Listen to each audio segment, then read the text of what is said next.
Folks, welcome back. My name is Rudy. You're watching Alpha Investments. Today, the patron James H says, Rudy, honestly, what's going to happen? Oh, God, I'm sorry. I'm sorry. The patron asked me the honest question of this. We all know what's happening. We see the ship. We see the ship.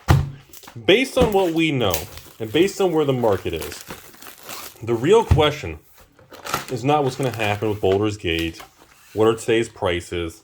The real question is now one thing and one thing only. Now that Wizards sees what's happening with the market, they can't print more. They can't do it because they won't be able to sell it. And based on that, double rare pack, what happens? What does that mean moving forward? Because the original plan, you guys know as well as I do, the original plan was to have 3-4 reprints just like Commander Legends 1. Well, that is off the table. I personally think, even in a couple months, when Wizards does a reprint, or I'm sorry, the second restock wave in months from now, I'm going to be honest with you, who's going to buy it? I don't know any store that is trying to order more, unless you fire sell it and just take a loss. So, thirst. That's really what things come down to. And then when you zoom out even further, in our little lizard brains of all of us try to always focus, ooh, well, Minster, mythic number 1. And we actually start focusing on more important things. For example, long-term supply, long-term value, long-term impact. What happens when you take a set that was supposed to have 3-4 reprints and you cut all that and remove it and just flush out what's there? What happens? Does nothing happen? Is it gate crash and Dragon's Maze 2.0? Does the market recognize that it's going to be the lowest printed? Oh, God. Ancient flippin' Copper Dragon. Well, congratulations, James. Between Elminster and Ancient Copper Dragon, you essentially got almost the entire box's value back. I mean, the rest of the packs are essentially going to be almost profit.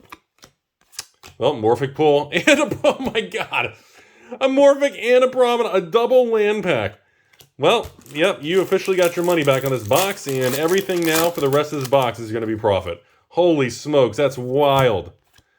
You know? And I'm looking at this stuff, folks, and I'm like, you know, when everything's a cause and effect. When certain pieces in the chessboard are moved a certain way and the market rejects something a certain way, you know, you're going to have Fauna Magic, mythic number 3. You're going to have other chain reactions. You're going to have other long-term impacts. And Wizards knows this.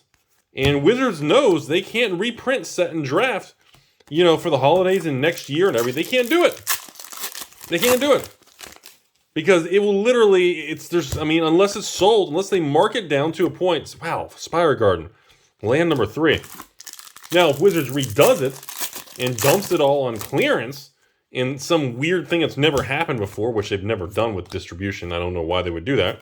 Distributors, I mean, what? Do distributors get a discount? And the distributors just sell it cheaper to the public? I don't know how that works. It's never been done. I don't see that happening. Ooh, Archivist. Very nice. Wow. 3 lands? Archivist? Copper Dragon? Element? Wow. Holy crap, what a good draft box. Okay. So, Frang and Treasure Keeper. That's the thing. That's what I keep talking to everybody about. And that's what I keep kind of trying to figure out. What's going to happen? Like, the market's not doing anything now. The market, everything's a bear market. Everything's bad. Every single card game, market conditions, crypto, stock market, everything's bad. Nobody's arguing that. Nobody's arguing that. What people are arguing is what's going to happen next. How's everything going to move? How's it going to stabilize? That's the real argument. Legion Loyalty, mythic number 4. Dang. And we've yet to be able to come up with a good answer when you have a weaker set, but then supply numbers and other variables start to shift on you. We don't know what that means, man.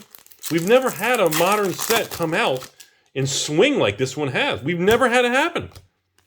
And now that we have, ooh, Displacer Kitty Cat, very nice.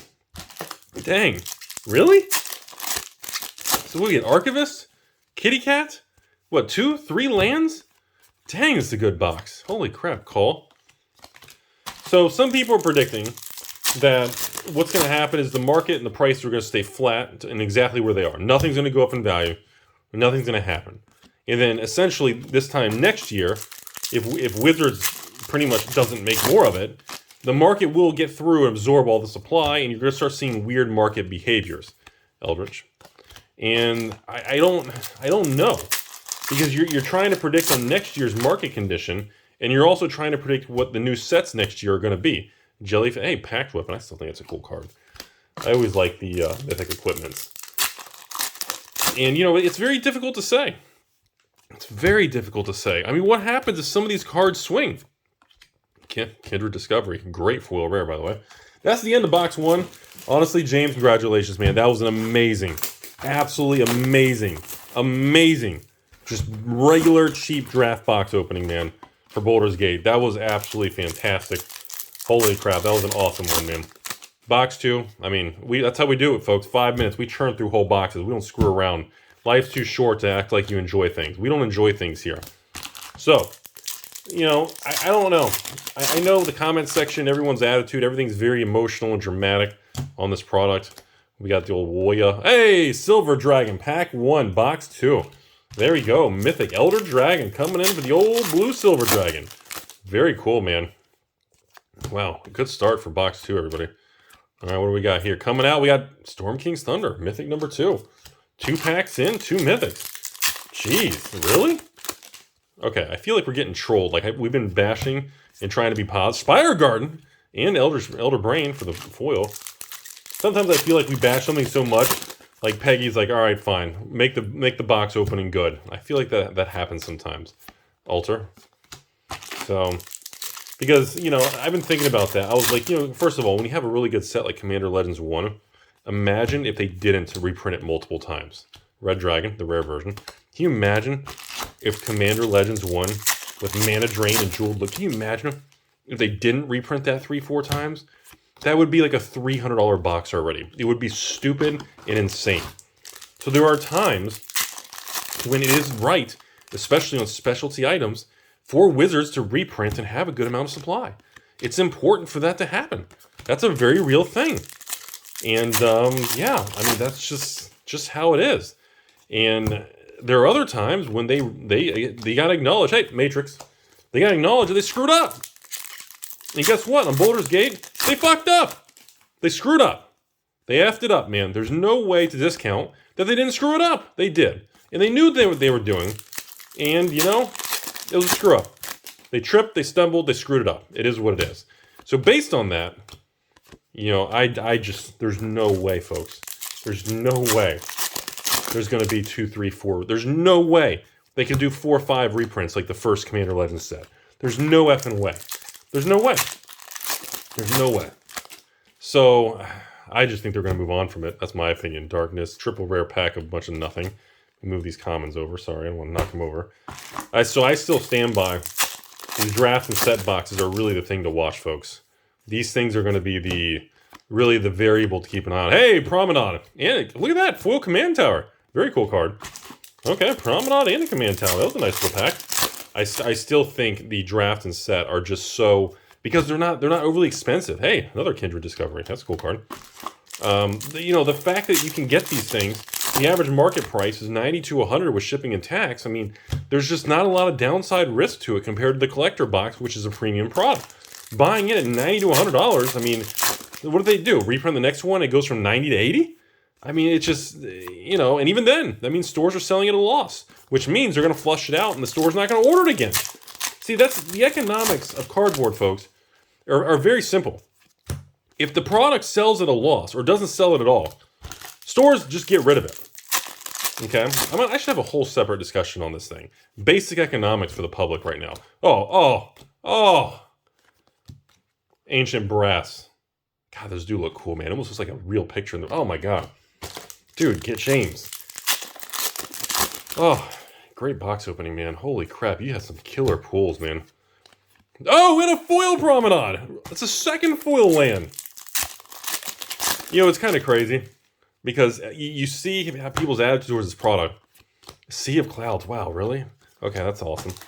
And, you know, I get the patron messages after I do these box opening. Hey, Rudy, this is so-and-so. You did my box opening. And, you know, Elminster coming in again. Oh, Archivist coming in again. You know, and I get people afterwards, and they send me messages, and they're like, you know, Rudy, I know you're just getting heat because you're doing box openings on Commander Legends. Everyone's just bashing you, blah, blah, blah. See, of course, luxury suites. Look at that. Oh my God, we're getting all the land cycle too. And, you know, I get messages and people like the product. People tell me, yeah, we drafted, we opened it, and robe, and that's it. But I get all these messages of people who are happy with buying it or cracking it or they get lucky or whatever.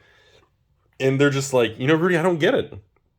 And I said, look, it's a combination of Baldur's Gate carrying the Command and Legends name. It's a combination of them removing Mana Drain and putting it in the set 30 days later, Double Masters. It's a combination of a cruel summer and a bear market. You take a combination of 5 different things combined, and that's why people are emotional and angry.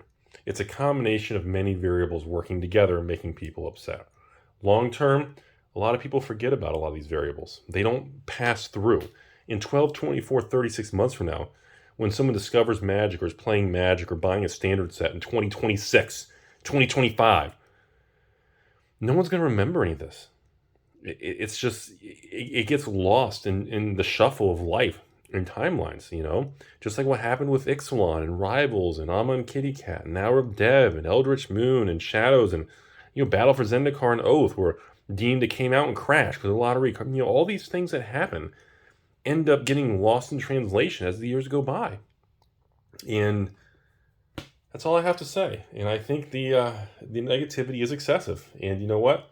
Someone's got to take the heat, and you know I'm used to it, and I can handle it. And you know, I'm okay with people complaining or oh, Rudy's pumping and dumping Baldur's Gate. I guess I have it as one of 6 items you can choose on my monthly patron list. So I guess if you want to get some, you can. I mean, they're not expensive, but I mean, if you don't want it, don't buy it. I mean, I don't really know what the emotionally charged anger is towards everybody. There's a lot of anger on this stuff. And again, I think it's a combination of the overall macro environment in the world we're in. I do think it will cool, and I think we will march forward, and I think things will change and perspectives will shift. And I think the cool heads and the people who put more thought into it will come out very well, and I think things will change. So, my opinion. Other than that, James, hope you enjoyed the video. All the cards are heading your way. Thanks again, as always, folks, for the honor and privilege to entertain. Have a beautiful day.